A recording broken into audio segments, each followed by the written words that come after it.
కర్నూలు పత్తికొండ మార్కెట్లో టమాటా పరిస్థితి అమ్మబోతే అడివైనట్టే తయారైందట. మొన్న పొద్దికంగా రైతుల తాన కిలకు రూపాయి ఆటన చొప్పున అయితేనే కొంటామన్నారట. అక్కడి వ్యాపారులు కిలకు రూపాయి అంటే పెట్టుబడి అంతా పక్కకు పెట్టు, ఇత్తనాల ఖర్చు కూడా రాదు అసలు. టమాటా ఎర్రగా మక్కిద్దని రూపాయి ఆటనకే అడిగిరట కొనేటోళ్ళు.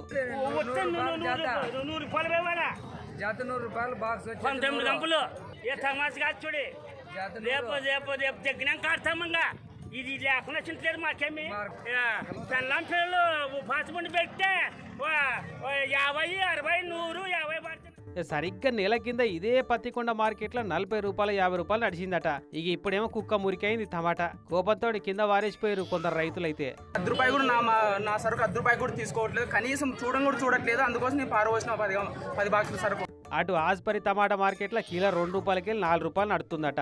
ప్యాపిలీ మార్కెట్ అనేమో కిలో 8, 10 రూపాయల దాకా నడుస్తుందట. ఆడికే అదృష్టం అనుకోవాలి కావచ్చు ఇక.